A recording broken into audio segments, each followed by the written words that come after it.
Welcome to the shed. Today I'm joined by a fascinating individual. He's lived in many dangerous places or in environments around the world, or some may consider them to be dangerous environments, but other may consider them just to be nature. I recently came across an amazing documentary called Wildcat while I was in Spain with my family. It brought many emotions to all my family. My mum's pretty teary-eyed anyway, but she definitely felt a lot through the documentary. And I don't want to give away too much about the documentary. After this episode, we will go into the documentary quite a lot, but I want people to go and watch it and experience it for themselves. And it's where Harry is in the jungle, the Amazon. Is it Peruvian? Peru? Yeah, I was in the Peruvian Amazon the Peruvian. With Wildcat. Yeah, with a Wildcat, which is an isolate where you looked after two.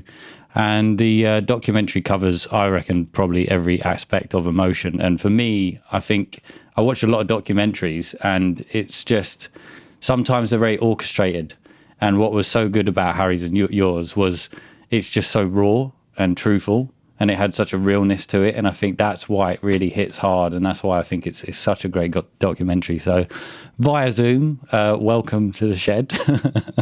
And thank you for giving me this time. I just wanted to ask also, how long ago was it to now? So filming for Wildcat ended at the beginning of 2020.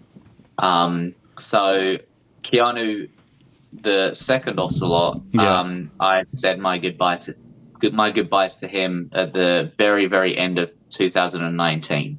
Okay. And so a few years has passed since then. It takes a long time trying to get funding and to try and get grants and to, get people on board onto the documentary of what you're trying to make.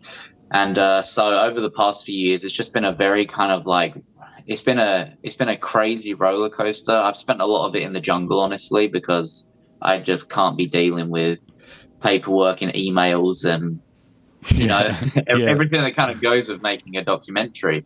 But at the end of the day, I didn't really do this for a documentary. I did it because it was right, and that's what I wanted to do at the time. Yeah, no, great. I mean, I completely understand the pain of what everything else you have to do in order to make something, it's final project. But, once you get there, it's fascinating what you've accomplished.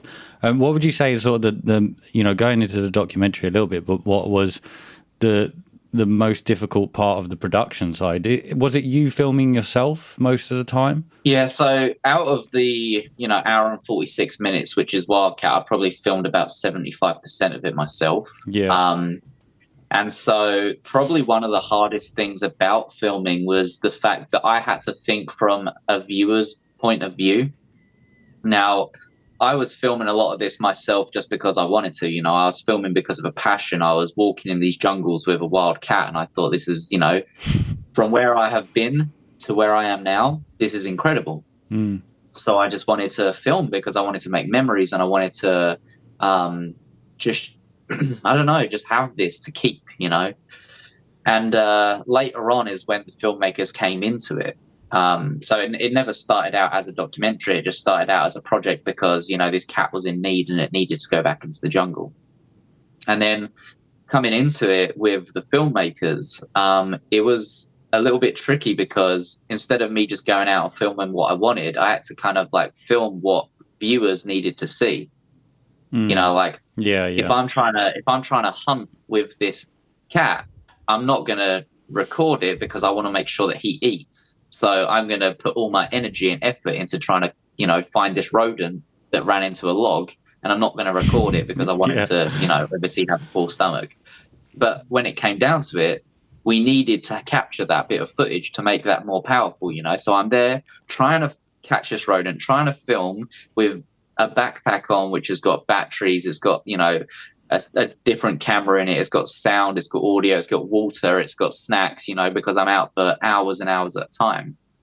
And I think one of the most difficult things was just trying to do all of it together. Trying to carry everything, trying to make sure I'm not making too much noise, trying to make sure I don't exert myself too much, trying to film everything that I possibly can in the best detail that I possibly can, and also trying to do this cat justice in what I'm trying to do. I'm trying to, do everything that I can for him, but I'm also trying to film it at the same time. So it overlapped quite a bit, and it was a very, when it comes naturally, when you're just doing it naturally, that's great. But usually when you're in that circumstance, you need to take out the camera. You need to like think about how I'm going to film this. Where is that rodent going to run? How is he going to catch it? Like, also just the angles, like, it's an ever changing environment. And, especially with that, what sort of time is it that I know it's very early, isn't it? It's through the night. So, I mean, it's dark. It's the weather could be horrendous or could be nice, but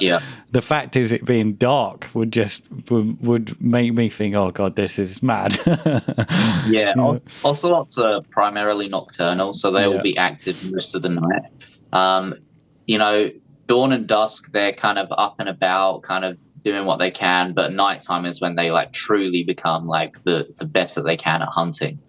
And so trying to do all that at night as well, and with as little light as possible, was pretty difficult. But at the same time, like, it's just once in a lifetime experience. I was doing these things, and at the moment, even though the mosquitoes were killing me, and like I was tired or I was sick, and I was just walking and walking and walking, I just knew in that moment, like, this is incredible. Like, I'm very fortunate and very grateful for this opportunity in my life, and I guess like in 2012 I learned, from an early age, like 18, 19, that I should not take everything for granted.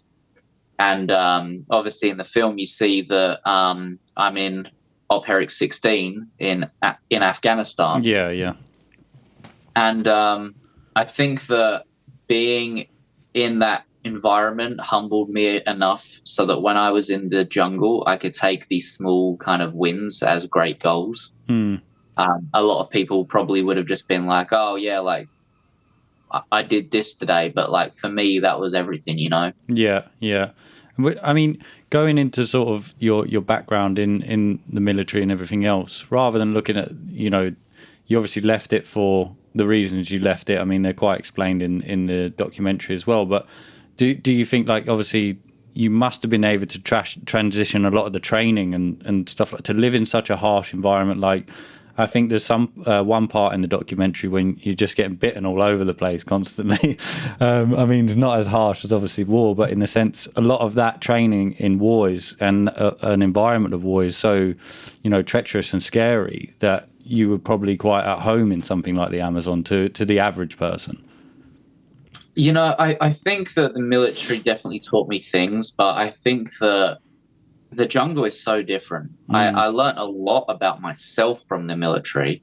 And, I learned that I'm stubborn, and I learned that, I don't like being told what to do and waking up early. Like, that's not me.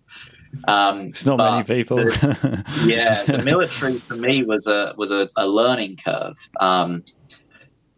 If you'd have asked me this 4 or 5 years ago, I'd have said the military was the worst thing that happened to me. But at the end of the day, like, I went to Afghanistan and I went through the things that I had to go through to put me where I am right now. And, without going to Afghanistan, without, that kind of like depressive state that I went through with everything, I would never have gone to the jungle. And if I hadn't gone to the jungle, I would never have, rewilded and reintroduced these cats. Well, when was the moment when you kind of thought, like, the Amazon, that's where I'm going to go? Was it like a literally search on the internet, or have you always had a sort of conservation kind of interest and animal interest? The reason I went to Peru the first time was because I had just got out of the military. I was extremely depressed. I wanted to leave, and I just wanted to escape. I didn't really care where I went, but I kind of thought, if I go to the jungle is like known to be like dangerous. And I went there to end my life. I didn't want to be here anymore. And I didn't want to end my life in the UK.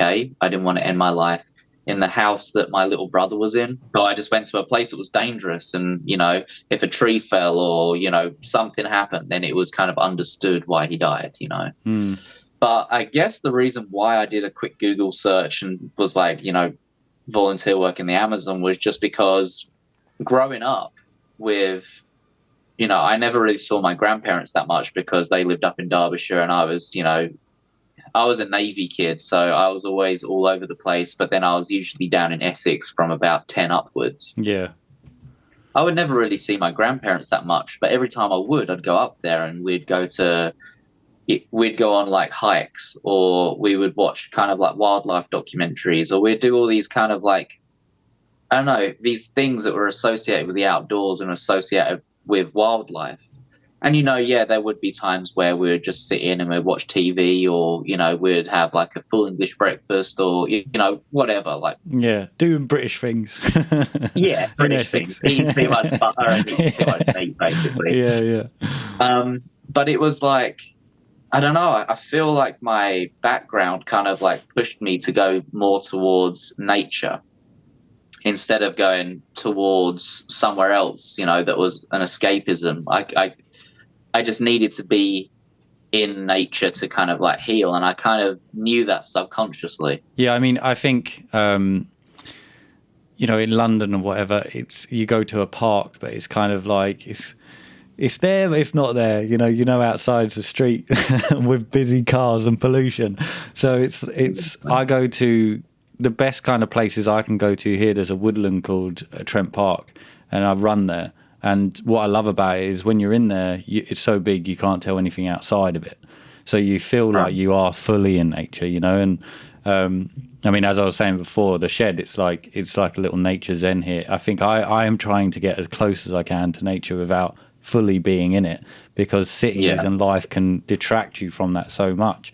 And I think for yourself, like going to nature, I think it's a good healer of depression and where you was in. So I think it was definitely a calling for you. Yeah, absolutely. And it's not just for me, it's for everybody. It's like even taking 10-minute walk in the park, or even having plants in your house, or even a photo of like flowers in your room, it boosts what you need to give you that kind of like that energy to get up in the morning, that energy to keep pushing, like, I've got 3 more emails to reply to, like I can't do this shit no more, and then okay, you go outside and you're like, right, just get it done. It's just that little push, that little, I don't know, nature is just crazy. A lot of people come to the jungle and they're like scared, or they're worried, or they're nervous about certain things. One of my good mates, Jack, is like, I'm never going to the jungle because the spiders just like, I can't do it. And I'm like, yeah, but when you're there and you're surrounded by all of this beauty, you don't focus on the spider. You focus on everything that's around you. You focus on the sounds. You focus on the temperature, the humidity. Focus on, what you can see when you're like walking, and a lot of it is just this greenery, and you'll see a bird fly real quick, or you're free at night, you might see a few frogs and snakes. And I have been in the jungle a long time. I spent many years there, so of course I know how to find a spider. But a lot of people go there and they go, I thought I'd see more. I thought even my parents, when my parents came to the jungle, my dad was, it didn't make it into the film, but my mom, dad and brother were sat down talking about, all the dangers and diseases and sicknesses that they're going to get. And at the end of the day, they got there and they were a little bit nervous, but then they just inhaled all of it and just became a part of it, and even though they were only there for a few days, I think they were there for about 5 days all in all,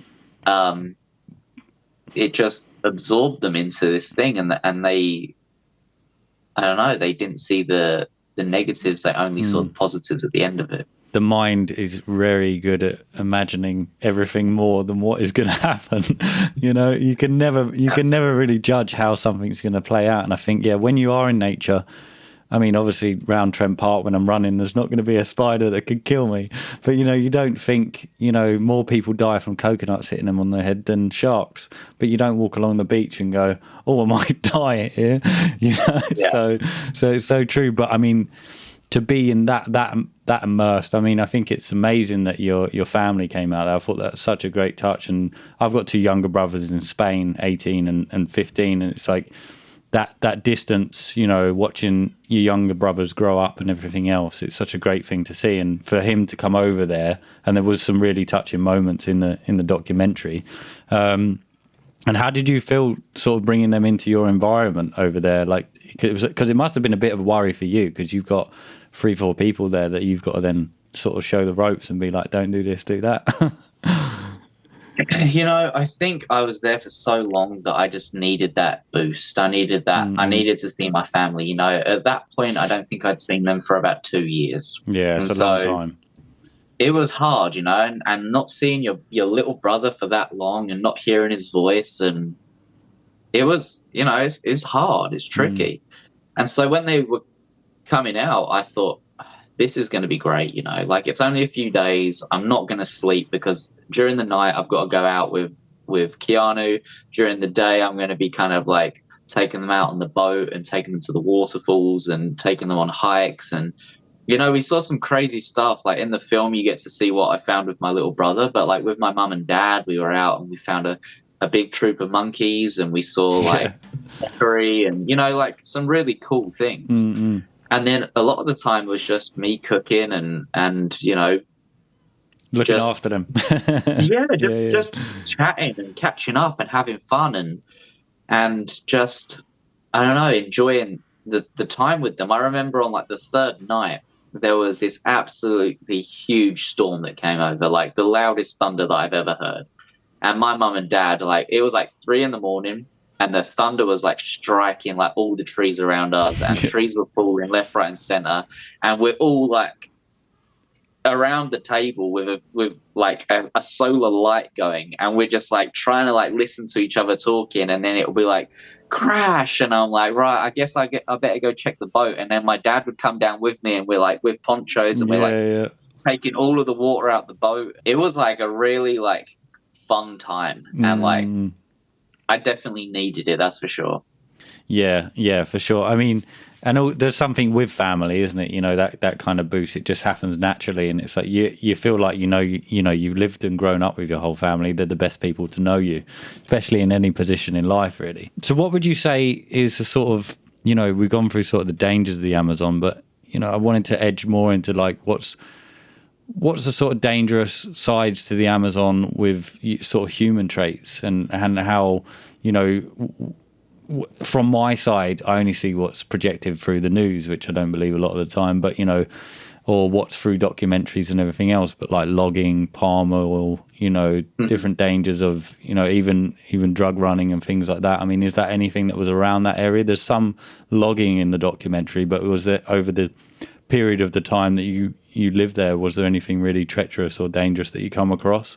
So the first experience I had that was of danger to me was in 2015, and I'm camera trapping, and I'm putting up all these cameras in this, you know, grid, and this dude who I know has been running cocaine a lot is like comes up on the bike and tries to mug me, and I know that he's got a gun on him, like I'm not stupid, and I kind of just like, I see him and he pulls up to the back of the car, and like it's like a truck, and he puts his hand in to go grab something, and I just like put the, you know, pedal to the metal, and I just like sped off a bit.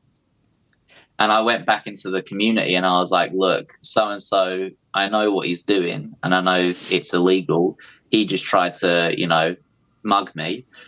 And they're like, no, he didn't. No, he's a good guy. And like after that, like I only saw him a few times afterwards, but he never made eye contact. And I'm like, yeah, there we go. Like, I know it was you. Yeah. Loggers are a tough one, because ultimately they're just trying to put food on their tables for their family, right? The governments are the biggest, you know, issue in these third world countries.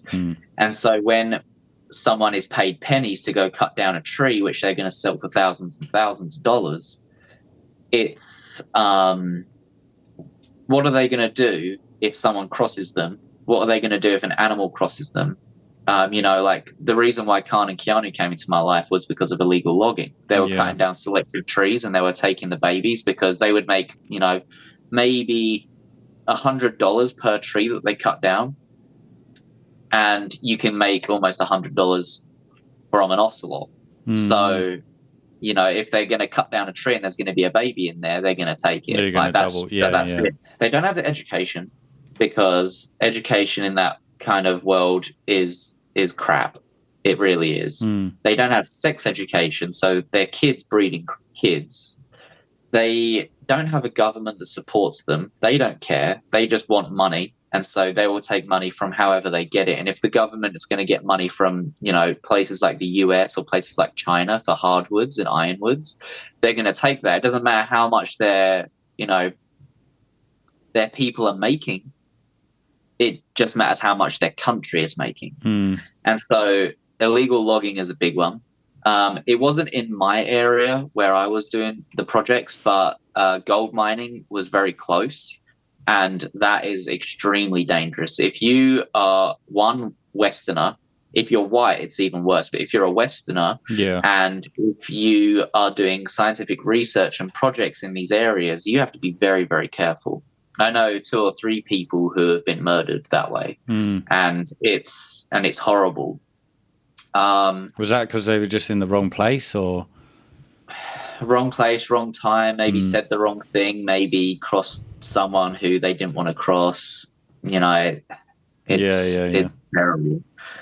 You've also got oil companies. You've got Shell and Chevron, which don't give a crap about anybody in places that are part of the rainforest. No, they pump up all the oil from the ground, and then you have, like, imagine you've got water and oil in one cup, right? Yeah. The oil is always going to go to the top. Yeah, of course. And so when you have that crude oil that you don't want, they scrape all the crude oil off, the stuff that can't go in your cars, can't go in generators, nothing. They scrape all that off, and then what do they do with it? They buy people's land and they dump it in people's land, and it kills off species. It gives, you know, all sorts of diseases to people. A family that I know in Ecuador, a lot of their family members have all died from cancer because they live too close to these crude oil places. And that's not just, you know, they live in the jungle. They live a very healthy life. They live an extremely healthy life because they use medicinal plants and not, you know, pharmaceutical drugs. And for years and years and years, they were fine until these oil companies came in, and then they were having deformed babies. They were going to the doctors because of illnesses and sicknesses. Their family members were dying of cancer, all because these oil companies don't care about their people. They care about the money.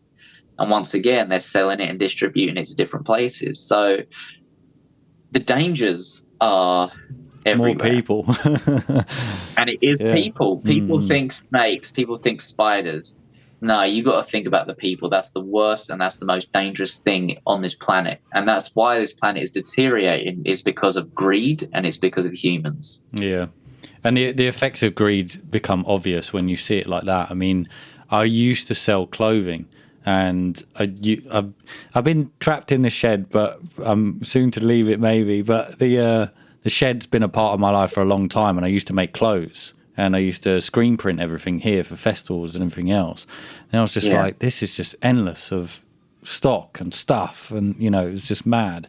And I just remember seeing a documentary about in India, and it was about even the cotton was owned by, I think, Monsanto. And it's a hybrid cotton because they needed it to grow so quickly. But they also sell the fertilizer and everything else that works with it. And what happens is the farmers just can't keep up and can't keep doing it. And a lot of the time they drink the fluid of the fertilizer to commit suicide because they don't see any other way out of this system. So even from food or materials to clothing, the devastation from the Western world to the rest of the world, it's like the Western world is propped up by all these industries and everything we've got to buy and sell and everything else. And then the devastation mainly affects nature rather than people, or the people that live in the nature still. So is this side of work now something you're edging a lot more? You sound like you know nearly everything of it, to be honest. And is that a side you're edging towards more now, is sort of protecting these environments? Yeah, so last year I started a non-profit called Emerald Arch, and I have 2 board members, one of them being my fiance, one of them being one of my best mates. And we're a US-based non-profit that is going to be fundraising and buying land in the Ecuadorian Amazon. I've had some, incredible experiences in my life, and I know that they're not going to be incredible experiences for my grandkids because of the way that we're going. And so Emerald Arch is a way that is going to be kind of like bridging the gap between conservation, communication, like all of these aspects which come via the film. You have mental health, you have conservation, you have, reintroduction, you have veterans.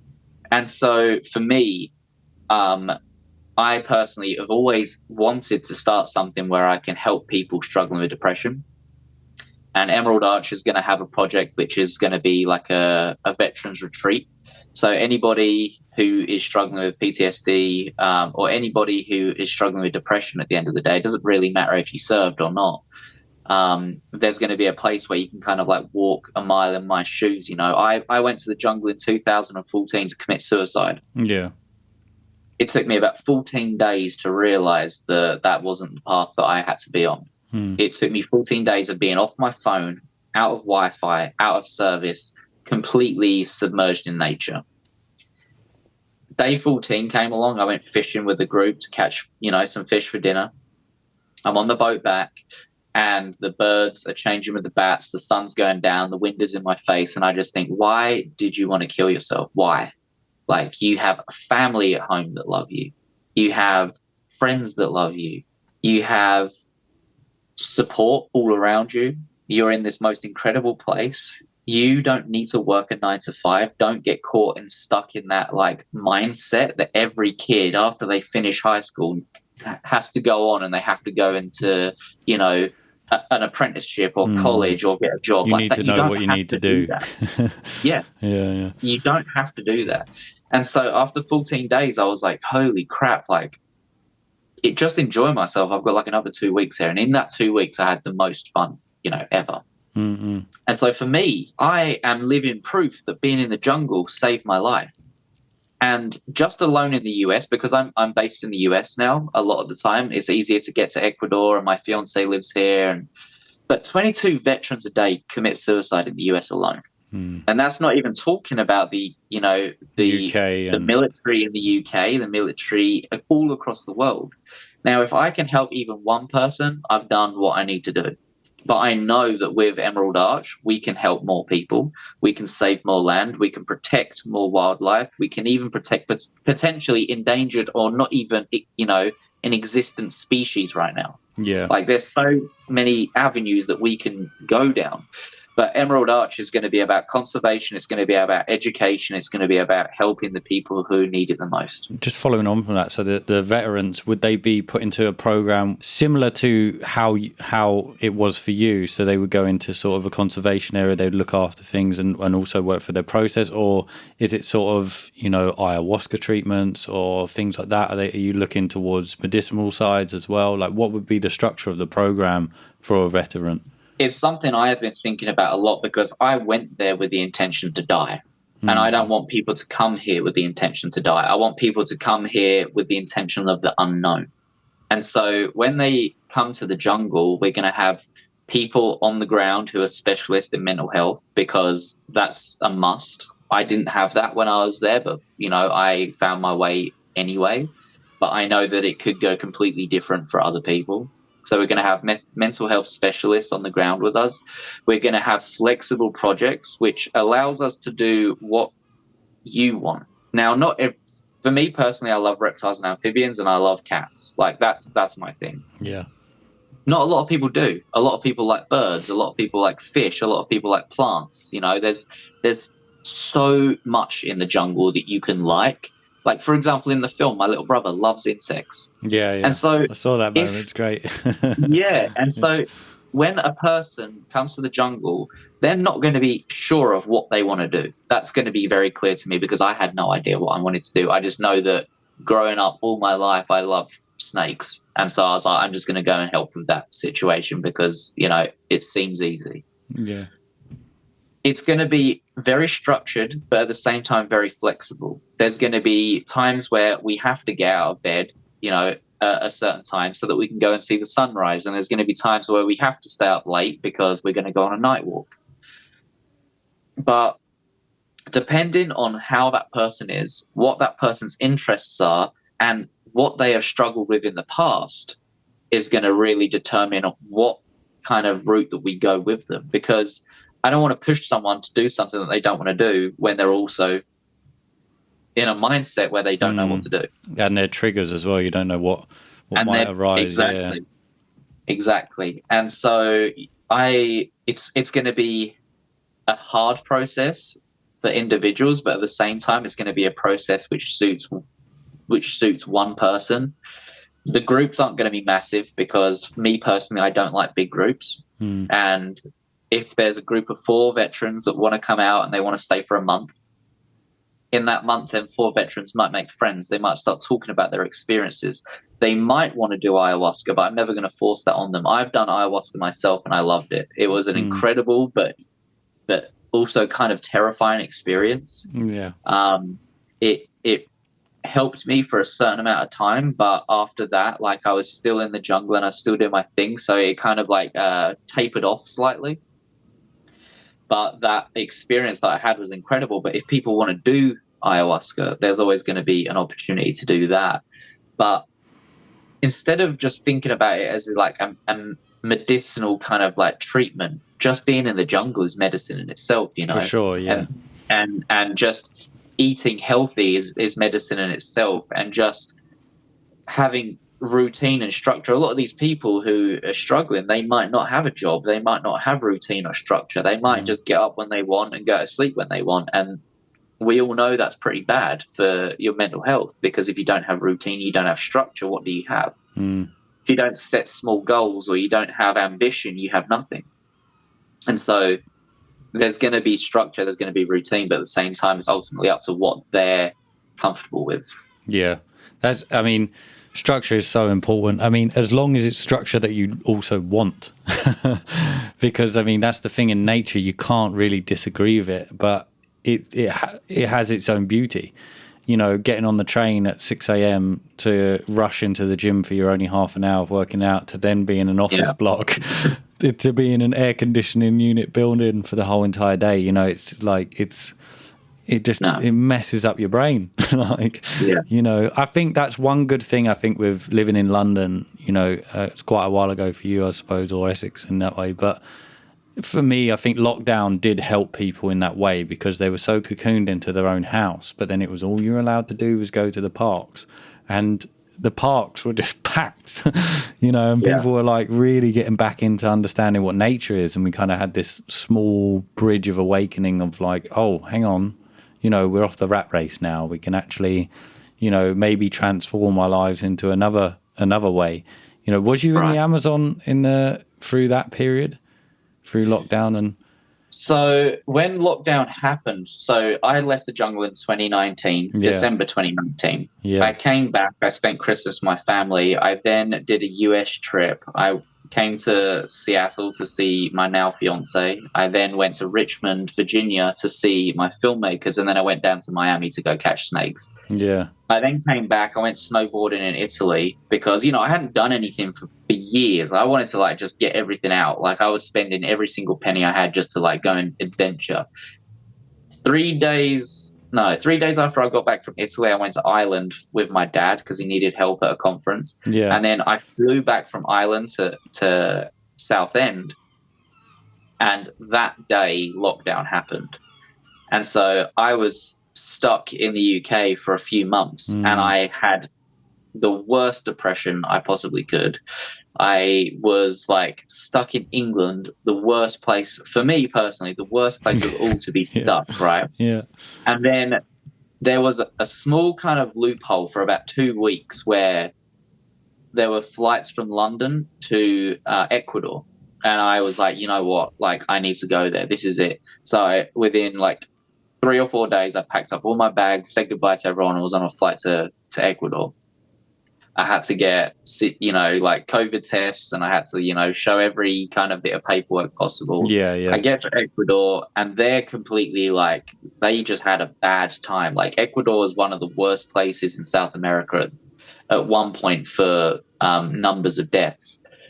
And I was in Ecuador, and I'm thinking I'm going to be helping out with this group called Tropical Herping, and I went on a few expeditions with them and found some really cool stuff, and it was good fun, like I found some species I'd never seen before. I was, working with like very high end, scientists. And I was thinking, this is great. Like I've lived in the jungle in Peru with people that, didn't really know what they were doing. And, I just kind of like learned from locals, and it was, great. But this was like, I'm learning from scientists here. This is like awesome. And then it got to a point where I was running out of money quick. I was like going forwards and backwards from the jungle. I was having to like live in the city for a bit and then go out there. And, I just said, I can't afford this. I messaged a friend on Instagram who I've never actually met in person, but I just know that she's a very well-traveled lady. Yeah. She says, I know a friend that knows somebody in Ecuador. I'll message them. So she messaged them. He messaged them, and then they messaged me and was like, what's your plan? And I'm like, don't have one. Just want to live in the jungle. They were like, okay, I'm going out in 3 days. Do you want to come? I'm like, yep. Packed up all my bag. I don't know this person. I don't know where I'm going. I just know it's going to be in a reserve. I get there. They're like checking my temperature. They're checking all my paperwork. I go into the jungle and I get dropped off at this lodge, and they're like, right, there's a little bit of food. You can have whatever you want. This is how we do it. We're going to take the boat because we can't leave the boat with you. And just tidy up and keep the place, nice. Yeah. See ya. And I just lived in the jungle for 3 months alone. God. I didn't have food. I hardly had food. Like they came in 2 or 3 times and they brought some rice and they brought, tomatoes and some of this. The only food I had was the food that was around the lodge. So I had some corn, I had pumpkins. I was eating all types of things, like whatever I could. I would go fishing because I had no other way of getting any, other source of protein. Yeah. I was eating things like cane toads because I had nothing.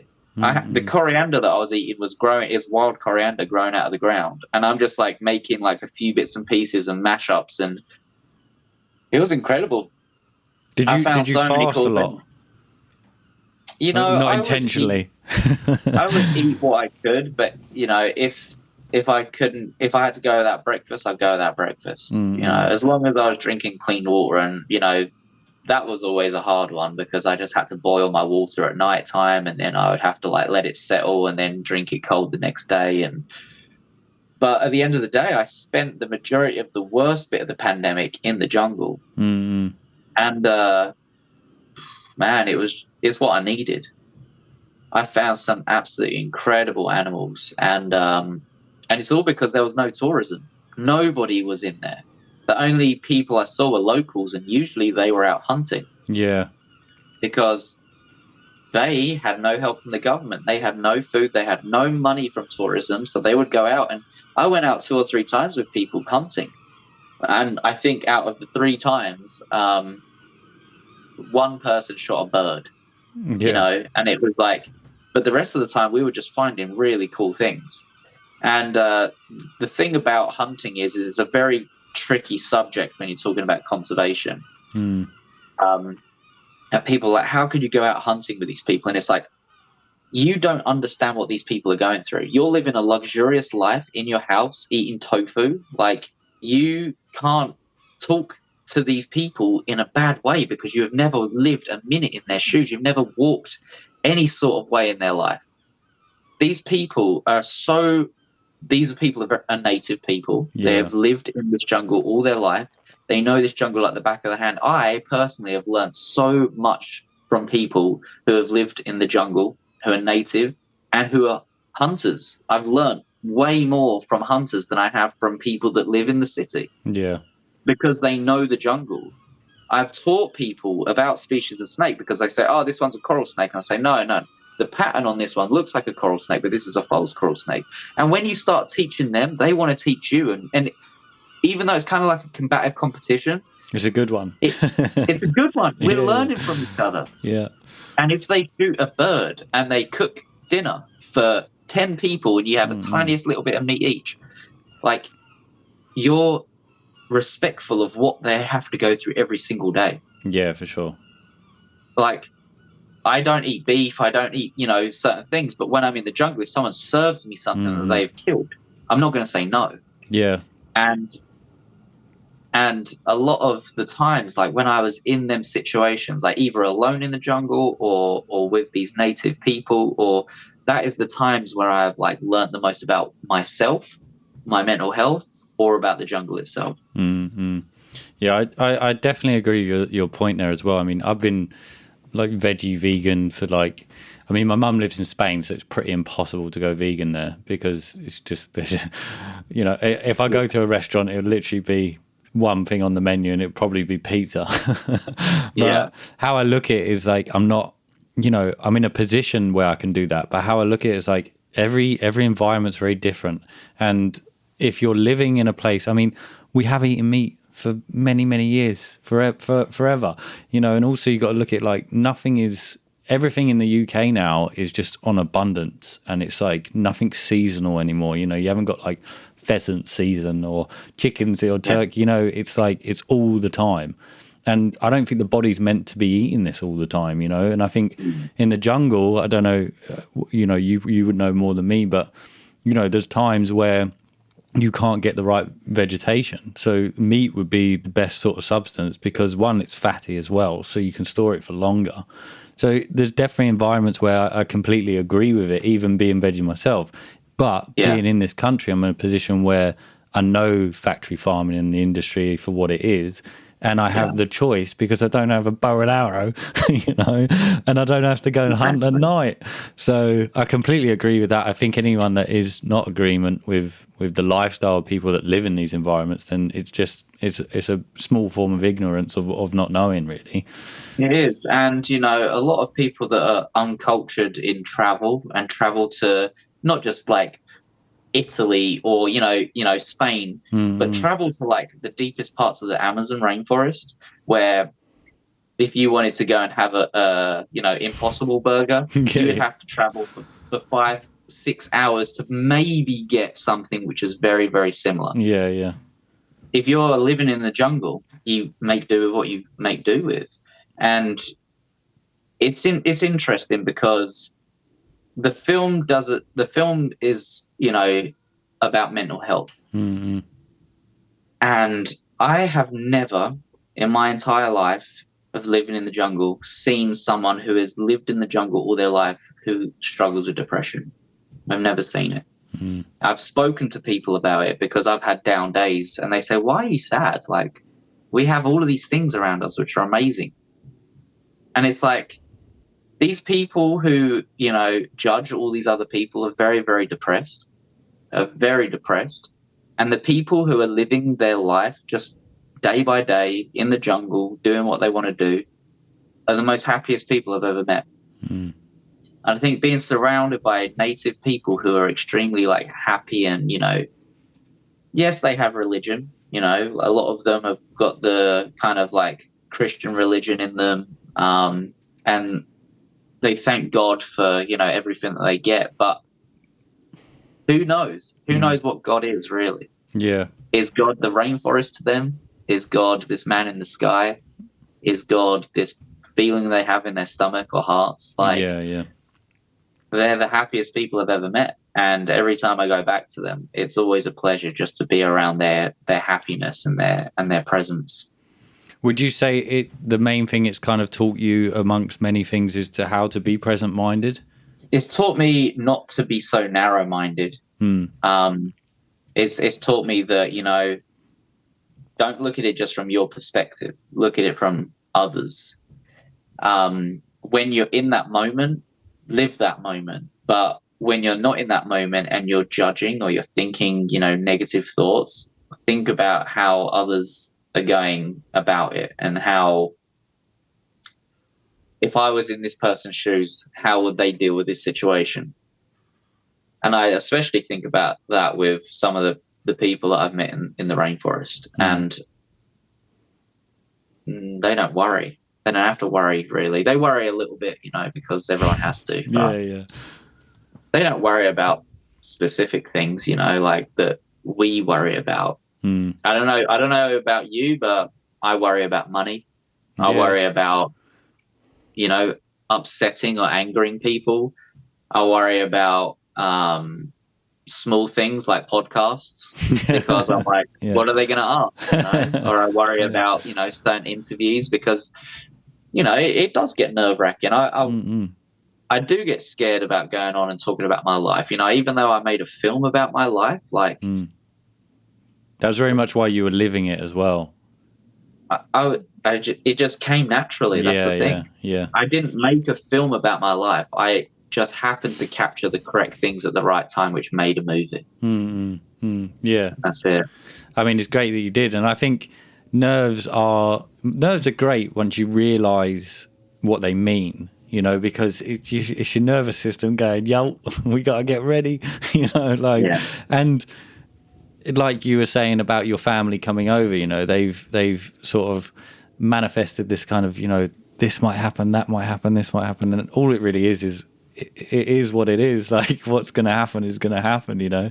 But we love to sort of just constantly kind of think of this might happen or that might happen. And when I look at, you know, you talking about people that live there, you know, I think being brought up in such a London vibe, I would say, London lad, you know, I in recent years I've tried to not attach myself to any outcome. So it's like, you know, I don't want to attach myself to this is going to happen or that's going to happen. And I think the reason why depression is so much is because people attach themselves to a lifestyle they're meant to have, you know, and they're living in a future of illusion or the illusion of the future. Like, this is where I need to be. This, if I'm not here, you know, then I'm not happy. And then in the jungle, you're there. There's nowhere else, you know. Exactly. So, you don't have internet to compare yourself to others. You don't. I think a lot of the reason why the generations which are coming up are struggling with depression is because they see influencers and they see people online who are the fakest of the fake. They Photoshop every photo in, you know, every video. It isn't just a one-shot take. It's 300 shots and, oh, yeah, my butt looks good in that, or, you know, I look great in that. Or, you know, if you compare yourself to absolutely everybody, you're going to feel like crap. You're going to lose yourself. Exactly. When you're in the jungle, who are you comparing yourself to?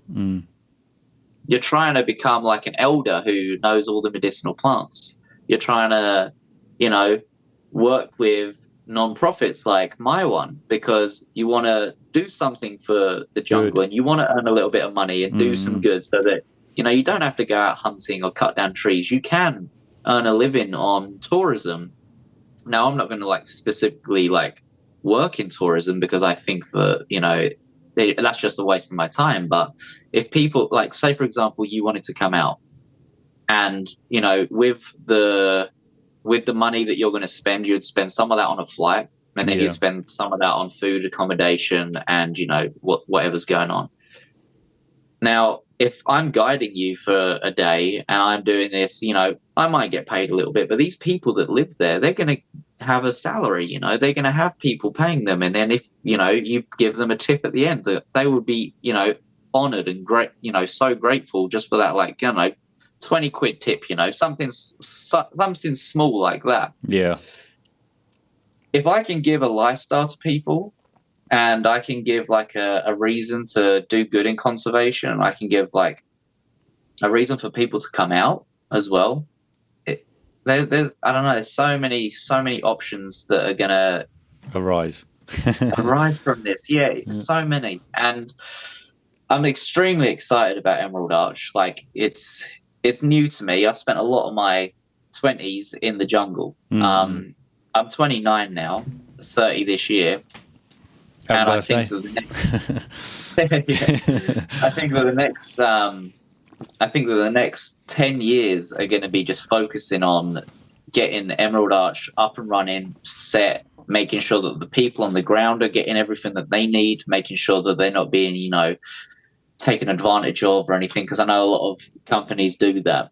They just say, oh, the local wage in this area is this much. And it's like, no, that's crap. The local wage in this area is this much because they do a crappy job that, you know, doesn't need it. Yeah. When people are doing conservational work, the one thing that upsets me the most is that they don't get paid correctly and they get taken advantage of a lot. Yeah. I know a lot of people, scientists, one of them's, you know, doing a lot of research at the minute, doing camera trapping, doing all these crazy things. But yeah, like college and university are saying you need to provide us with this and you need to do this, and then we should go to these places. They're like, you need this, and it's like, why is anyone going to want to protect the world when you just get taken advantage of? Yeah.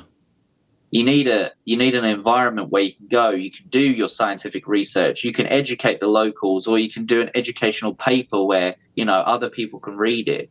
You can do observations, you can do all these things, but you're not getting pushed into you're not being contained into one area. You're free to do what you want to do, but as long as you're doing good, that's all that matters.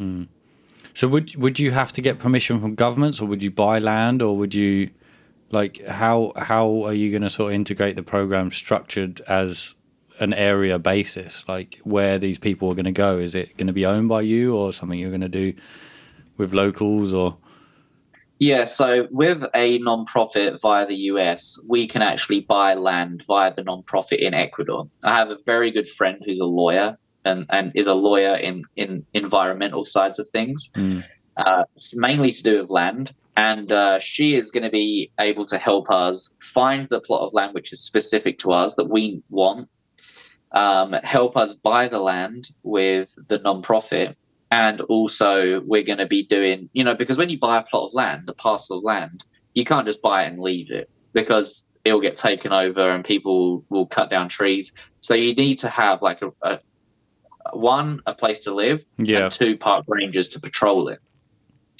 And so once we have the land in the nonprofit's name, and once we have a place to stay and park rangers, we can then what we can then start doing is fundraising more to then buy more land and start expanding. And then when we have a certain amount of land, it won't be classed as like a national park, because there needs to be so much paperwork and so many other things that go into it. But it can be a conservational area that is owned by Emerald Arch.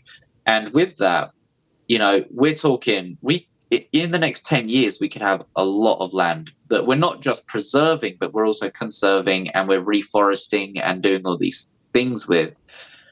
When we're doing that, you have so many conservational projects that could be happening. You have a lot of conservational projects that are ongoing, today, are mainly on the floor. And they're if you think of like a slice of cake, you have these layers, and we're just in the middle layer. We have not done as much research as we need to in the canopy or in the trees, when we have not done as much research as we want to in the floor and in the rivers and in the streams. There's so little data. Like, there's a lot, but there's so little data in terms of like area. If you're just doing a project that you can only see with your eyes, you're not doing a good project. You have to do all of these things. You have to focus on the small things that people have never touched on. And then when you have, I don't know, maybe 1,000 hectares of land potentially, or more, like when you have all of this land, there's the possibilities are endless. Yeah, I like that you said that. I did see a documentary where they actually, I think they parachuted maybe into the trees with a kind of netting, like on the top of the trees of the Amazon, and they lived at the top, these scientists, and it was literally like they were just on this massive net for like a week, I think, and very, very high up, and then they were just taking different, insects and specimens or whatever everything they were finding. So in regards to that, like, what kind of tests have you done, or what tests are you going into, like, to do, what ones would you like to do that are so far-fetched to find out what you're going to find? I could talk for hours and hours about what I want to do. But for me personally, if I was going to do anything, it would be reptile and amphibian based, as well as camera trapping, because that just gets me excited. And camera trapping, you're meaning like just where you're setting them up and seeing what is in that area? Yeah, so you can. I don't actually have one on me right now. They're at my new house, but basically it's just a camera which is on sensors and it's triggered by movement and motion. And so what you would usually do is you'd usually put these in like an area or a grid, or around specific things like fruiting trees, or and a lot of this is at the bottom of the trees. You can camera trap canopies, you can camera trap holes in the ground which are made by armadillos or paca or agouti. Yeah. And so a lot of that would be camera trapping, just to kind of like see numbers, see individuals, see if individuals are breeding with offspring. A lot of the stuff I'd want to do with reptiles and amphibians is just constant surveys in areas, and to see if there's any degradation in areas which have been completely, a lot of the time with deforestation, it's not just specific and individual trees. They just take down football pitches at a time. Yeah. And if you're doing research in areas where you're close to, and you can then do reforestation in them areas, if we do buy a land which has deforestation, if you continue over the period of 5 years to do projects on seeing what animals are there, and then when the forest starts to grow back and be reborn, what animals come back into that. Yeah. There's also projects on, around gold mining, around oil, to see, what animals are being, killed off, or what animals are thriving. It's funny, like with logging, what they do is they go in and they selective log a tree sometimes, but they'll cut down so many trees to make a path to get there. And then on the way back, they're digging up all this mud because they have like 1,000 tons of tree which are just like coming out, and they're just destroying the rainforest. If you give that rainforest about a year, the forest will start to grow back, and you'll see that specific species actually come back to use the holes in the ground where the water is collected, and they will start breeding in the holes in the water holes that the tires have made. Yeah. Crazy things like the world never gives up. No. It's such it might give up on us. It'll give up on us, but it's such a resilient thing. And even with deforestation, and even with oil and gold and war, you have such beauty around you that's always going to come back. Yeah, I mean, I'm permanently fascinated by mushrooms, and how mycelium is everywhere under the ground, and the fruit and body of a mushroom. It's really, I had a guy on the pod who would say, like, they're having a party, like they'd be like, yo, something's over here, come here, and they eat it, and they're the best recycling system this planet has. I think there was even tests done where they put it onto like an oil stack, and the fungi just ate through it. It's just crazy. So that also fascinates me. And where you say, a football pitch is taken, is that mainly through agriculture then? Because I know food is mainly grown, corn, soy, which is mainly ate by pigs and cows. And I know a lot of where they're saying, a lot of what I've heard is it's a football pitch that gets taken away most of the time, or if not more. Yeah, when people say like a football pitch a second is being kind of taken away, you don't they can't take like one football pitch away. It's like if one person's cutting down a tree and one person's cutting down a tree there and there and there, in total that, comes to about a football pitch. Yeah. A lot of the times that is what they're talking about when it comes down to deforestation, is because they're taking out the tree that they want. Now, when it comes to agricultural or cattle, they will just cut down whatever, and they will sell what they can or do what they can, but they will cut down whatever, burn, slash and burn, and doesn't matter what animals are there, they just get killed off. And then they grow stuff like bananas, papaya, they have yucca, they have, peppers, and all these different kind of things that their farm needs, because these are just families. These aren't like corporations. This is just one family. Yeah. Then after about 4 to 6 years, the nitrogen in the soil is completely gone because it's been absorbed into all these things. So what do? If they don't have plants that grow, they go and cut down another hectare, or they go and cut down a bit more, and they cut and they slash, they burn, and then they start the process all over again. And they just leave that area. And they leave that area, and that area will kind of grow again, and potentially, but it will be really bad, kind of like nettles and thistles, and it's terrible. So it's not the fact that these families are just cutting one area and they're using that. they're cutting that one area, using it for a certain period of time, then moving on to the next. And when you have the culture of, 19 kids is about average, because when they get married and they start having kids, they think, I don't have a pension. I don't have anything from the government that's going to help me. No. What's going to help me when I'm old and I can't do anything myself? My children. And so this kind of idea of having lots of children to help you in the future, it's all well and good if you want to have 19 kids. I know a lot of people in Peru and Ecuador which have got like 18 brothers and sisters. And to me, that's baffling. That's just crazy. Yeah, but to me, it's the way mad. it's the way that it works. And it's the way that their families have worked for years and years and years. But when you have 18 brothers and sisters, and then they're going to go on and they're each going to have, 6 to 12 kids. And then they're each going to go on and they're each going to have, 3 or 4 kids each. That's a lot of people which are cutting down chunks of the rainforest just to grow some papaya. Yeah. There's a lot of people to feed as well in a family. Exactly. Yeah. It's a lot.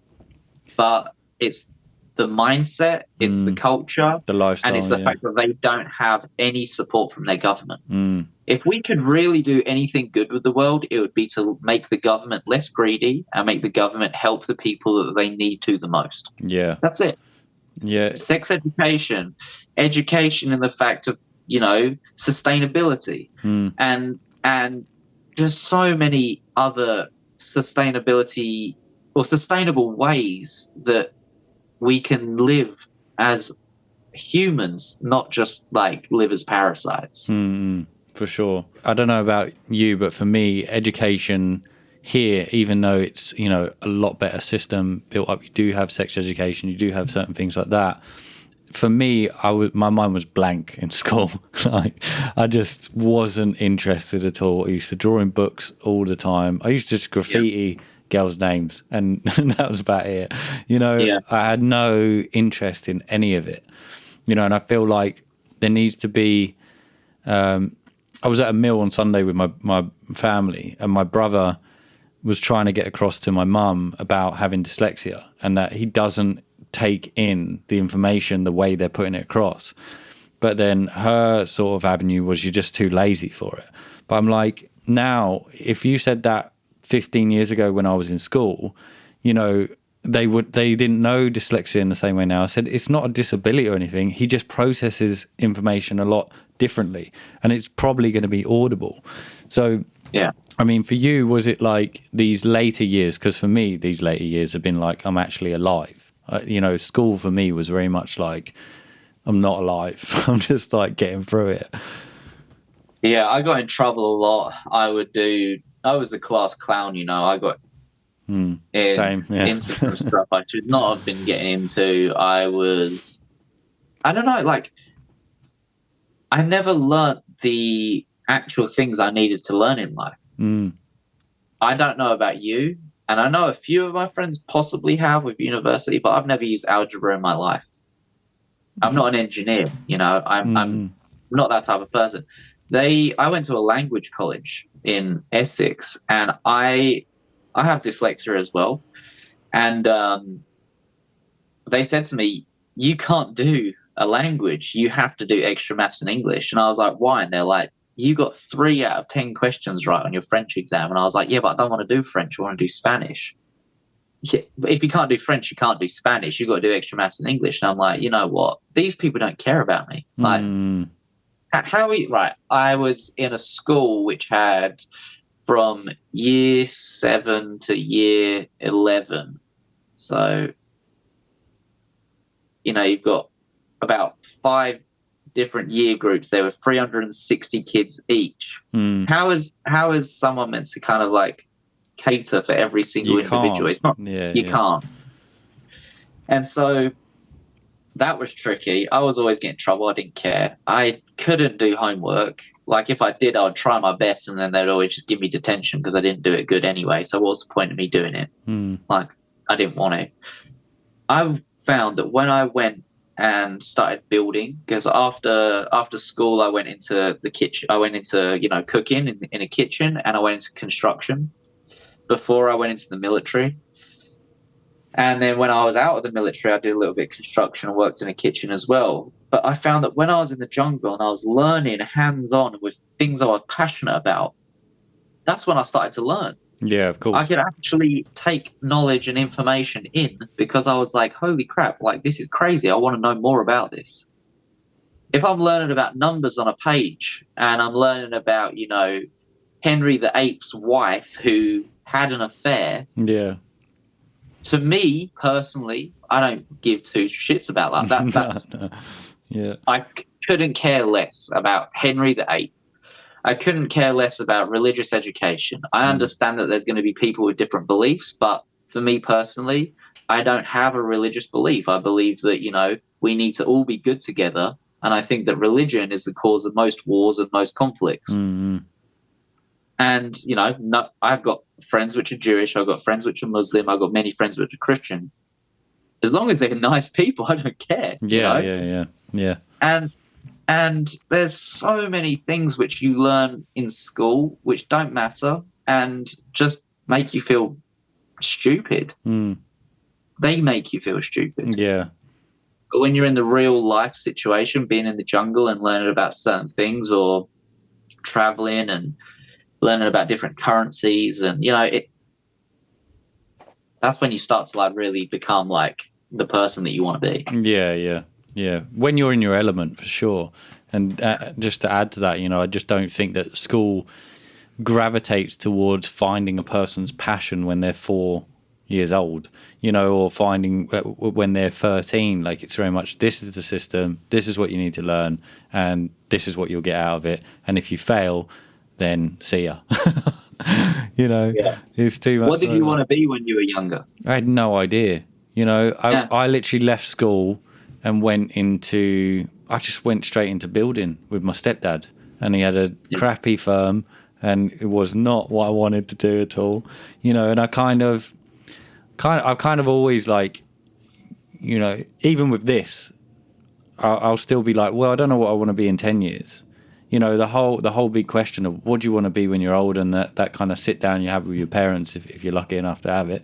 And then, what do you want to be when you're older? And you're like, well, I don't even feel older yet, so how can I know? And even as you get older, you don't feel older. You're just sort of a higher mind in a vessel, trying to work it out. Exactly. But I went through many jobs. I went through a state agency. I went through everything. I went through, I lived in Austria for a little while, and I'd done crappy jobs and done a ski season there. And then I came back to England. But before that, actually, I got done for drink driving, and I was an estate agent.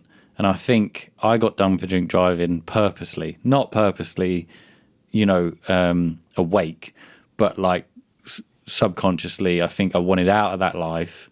So I just didn't really care about it, and usually that's when chaos happens. And it wasn't bad or anything like that. I actually got nicked on Lincoln Road, and I live on Lincoln Way. It was very close to home. But it changed my mentality, and I had to go court twice, and then they gave me an ASBO for a month. And then the reason they gave me that, I had to be in at a certain time, whatever. But they were trying to give me community service, and that would have led into my Austria trip, so I wouldn't have gone. So they gave me that, and when I went to Austria, there's nothing better than a ski season really to get yourself fit. Every morning you're in the mountains, you're getting up early, you want to be on the slopes all the time, and then I worked a shitty glass collecting job on the mountain, but it was perfect because it took no brain cells. But then it put me into this sort of state where I was like, right, when I go back, I've got to do something. I have to do something different. So I built the shed and then started a clothing line with no idea about fashion at all. And even then I felt that led me into an environment where I wasn't too happy, because it was shops in London. It was always work all the time. But what I found now out of that is that I have a love for people and their experiences and talking, because I went to festivals and sold clothes there and spoke to people from all different parts of the world. a horse whisperer or a nurse or, you know, someone who owns a farmland and has a festival. So it taught me from that really what I want to be in is nature, in a field, or preferably a jungle or anywhere else, which was the festivals, and around people and their experiences. So I think everything out of school taught me, you know, how to not learn like school, you know. Yeah, and everything happens for a reason. Like I said at the beginning, if I didn't go to war, I would never have gone to the jungle. If I didn't go to the jungle, I would never have made a film. If I didn't make a film, I would never be on this podcast right now. You know, it's just, even though some things happen in life which like put you back and you struggle a lot, and it happens to a lot of people. Since the film came out, I've had thousands of messages of people talking to me about their issues as if I'm their therapist. Yeah. And it's hard. Thanks for picking up my message. Well, the thing is, like, I want to reply to as many people as I can, because you never know whose life you're going to affect. And who you can help, who you can help. Like, I've had some where, you know, they send me a message and it's like, oh, I love you. And I'm like, okay, like, thanks, great, like, delete. And then I've had others people where they're like, your story really touched me because this, and this, and I've been through this. And I'm like, damn, like, I don't want to read this like 4-paragraph kind of message, but at the end of the day, like, they're screaming for help silently, you know, it's very, very obvious. And so if I can help as many people as I can in the future, that's great. I think me and you have a very similar kind of like view on that. Like, you want to have conversations, you want to do good, you want to just like live in the moment and be the best person that you can. But it's been real hard since the film, mentally, because I'm having to deal with other people's issues on top of mine. Yeah. I made a lot of like friends though, through this, who I would never have met before. Without this, yeah. So many different avenues that I can now go down. I've got clothing lines that want to kind of collaborate. I've got, you know, sustainable clothing lines, and I've got, you know, different kind of like ideas of potential book deals, and, you know, just like, there's so many things that would never have happened if I hadn't have, I don't know, done it. Gone to war, maybe, or even before that, maybe even like being in a naval family where I moved about all the time. If I hadn't have moved about all the time, and I hadn't had to say goodbye to all of my friends, would I have been able to say goodbye to Keanu? And it's that letting go, isn't it? Yeah. Everything kind of like molds you to who you are in your adult life. To get to the stages where maybe they're already written, maybe, but you know, I find the universe also repeats itself if you're not doing the right thing. It will show you exactly the same. You know, if there's a person you're dealing with that you don't like and they've done something before, and you give them a second chance and it happens again, you know, nature can be very unforgiving in those contexts, I can guess. But, you know, I think the main thing is to go through life and just have that essence of just do it. Like, I hate to use Nike's slogan, but it's so true, because you just don't want to be laying on your deathbed going, oh, I wish I fucking did that, you know? Yeah, the what ifs. Yeah, the what ifs, you know? And most of the time it's never as bad as it seems in the end anyway, you know? Or even if it is bad, only good can come from that. Yeah. You know? I agree. Yeah, definitely. So what, just to sort of lap up really in a sense, but what do you do when you're now in America, when you're more city based, or, you know, do you do grounding? Do you have a sort of routine there to keep yourself sane? You know, sort of to tell anyone in the Western world that hasn't lived in the jungle, what does someone do that lived in the jungle when they're in the city to stay positive? It's hard. But I do spend a lot of time in nature. I actually just bought my first house, and it backs onto a huge forest. And so I've had camera traps up for the past, you know, few days, and I've had coyotes and raccoons and, you know, all sorts of stuff just running about in the backyard. Yeah. But I like to spend a lot of time in nature. I listen to a lot of music because that also helps ground me. And for the first time in 29 years, I actually started therapy. Okay, congratulations on that too. I never wanted to, didn't see any point in it. I was dealing with my own stuff because I had to deal with my own stuff, like I have complex PTSD and I have gone through some stuff in my life, I don't want people to go through. But I just thought it's normal. Everybody goes through all this sort of stuff. And I'm right. Everybody goes through shit in their life, but at the same time, you don't have to go through it alone.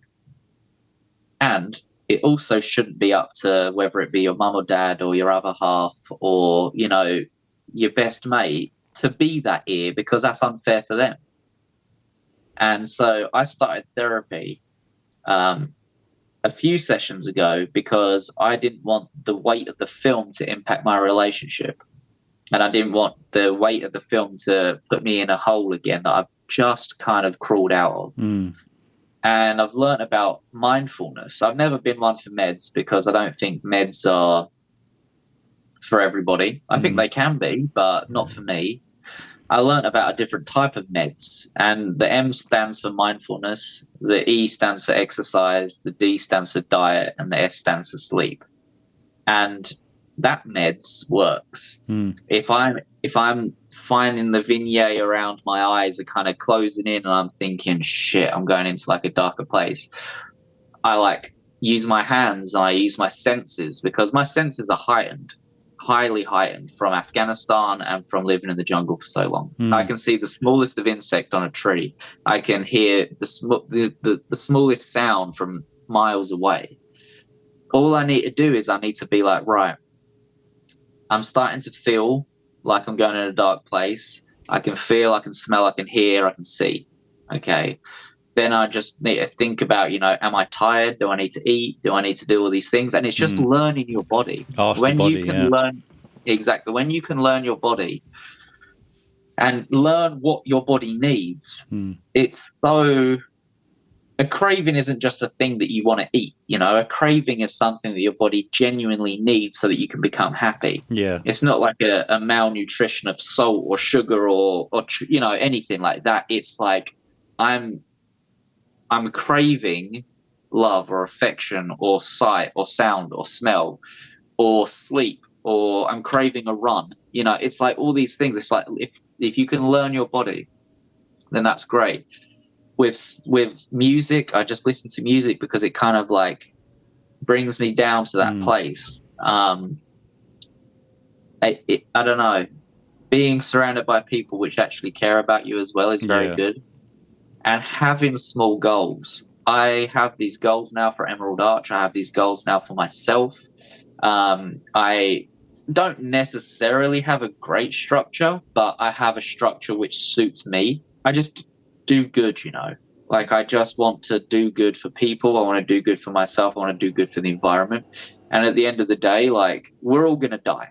Yeah. I probably have like 35 years left on these legs because of the life that I do live. And that was probably pushing it as well, because the amount of like guns that I've had pulled on me and people that I've had conflicts with is crazy. But I've got about 35 years left. So what's the point in worrying?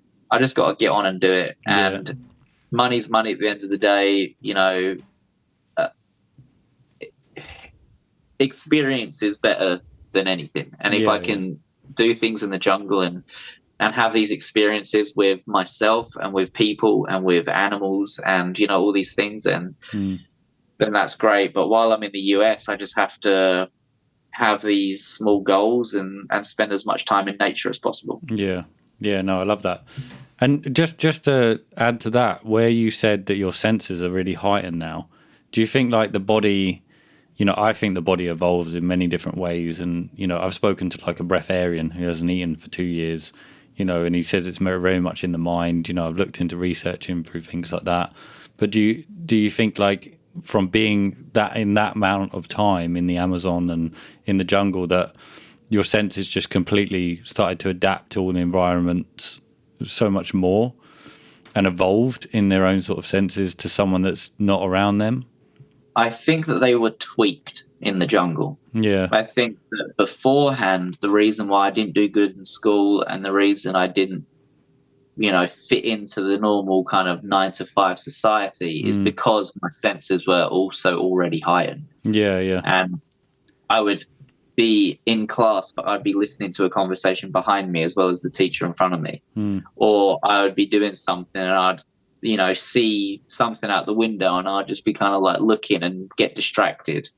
Yeah. I always think that I've had something like that, but I think that being in the jungle definitely fine-tuned it and tweaked it. And senses are a tough one. So I struggle with complex PTSD, and that's fight or flight every single day. It's like, what am I going to do? When you're in that situation, you see things that you don't necessarily want or need to see. It just happens because that's how your brain works. So I think that because of my PTSD, that's helped. Like, I see things that not many people see. And they don't get scared about because they've never been in a fearful situation where they're going to get killed. I remember one of the first times I went to London with one of my good friends after Afghanistan, someone left a bag at the station. And I just remember having this absolute panic attack and freaking out. And they were like, what's the matter? And I'm like, that dude just left his bag. And they're like, well, maybe he just left his bag. And I'm like, don't fucking go near it. Like, don't go near it. And they're like, why? And I'm like, only looking back a few years after that, I thought, that's Afghanistan. Like, that's what I was taught. Don't go near anything that looks suspicious. But I'm the one that picked that out visually because I'm heightened. I'm aware. I'm in fight or flight mode. That bag could potentially kill me if I was in any other country. And unfortunately, even on the tubes in London, there are bombs. And it's like, can't get away from it, But I think that a lot of people just try to forget and just try to move on. Like, there'll be an explosion in London and 10 days later no one will really be talking about it unless exactly, unless someone that they loved or knew were killed in that explosion. And people just try to numb themselves from the reality around them, but everyone has heightened senses. It's just whether they want to use them or whether their mental health is making them use them or not. I see they're doing a lot of work now as well with MDMA and ketamine for people with PTSD as well. It seems to be working. Trying to get some people on the show as well that are sort of trying to push psilocybin and everything like that in. But then again, it's in the controlled environment of the government again, and But I think if it's helping people through sessions where they have a therapist there. You can also go Jamaica and do it there, just to let everyone know. But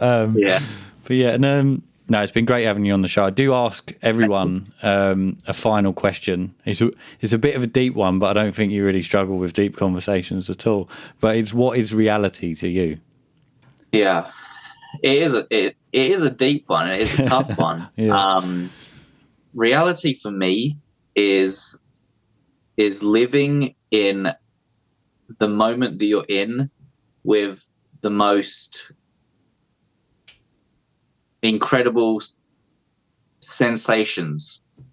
So with me, my senses are heightened all the time. So if I can live in this moment right now and I can smell the toast that's been cooked and I can, see the squirrels running on the fence and I can breathe, that fresh air when I step outside in the morning, that right there is reality. And it's sometimes not nice and it's sometimes pretty horrible, but at the same time that moment can be like the happiest you will ever be. And I guess reality is just what you make of your day and the moment that you're in. Love it. It's good. You did good. Yeah, I mean, I love it because it's like, everyone that comes on the show, it's everyone's perspective and everyone has a different reality. And I think the main thing that I'm looking for on everyone that comes through this show is people that are following their passion. And that does create hardship and creates a personality of someone that's really trying to do something in their life, and right. For everyone that's listening and watching, the next thing you got to go and watch is obviously Wildcat. And thank you so much. Is there anything, I mean, we went through everything that you're doing, but is there anything you specifically want to shout out right now? This will be out in maybe 2-3 months. So I don't know if there's anything specifically. Yeah, so at the minute with Emerald Arch, we have our website up, we have our donate button. We're fundraising at the minute just so that we can buy the first parcel of land. After we get the first parcel is when we're going to start fundraising once again for more land. But before that will be accommodation and to start the therapy sessions with veterans, and to also just start conservational work and just do good. So if there's anybody out there that's listening, Emerald Arch is at www.emeraldarch.org. Donate buttons up.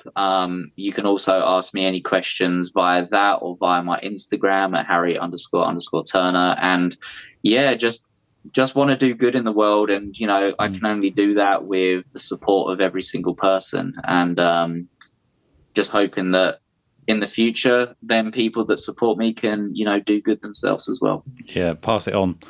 Is there with the crowdfunding, is it something that people can donate through the site, or is it through grants and through everything that you're doing that way? Currently, it's just via the site. Yeah. We are going to start applying for grants once we have the plot of land, because then we can actually kind of like base off of things and have specific locations. So at the minute, it's just fundraising.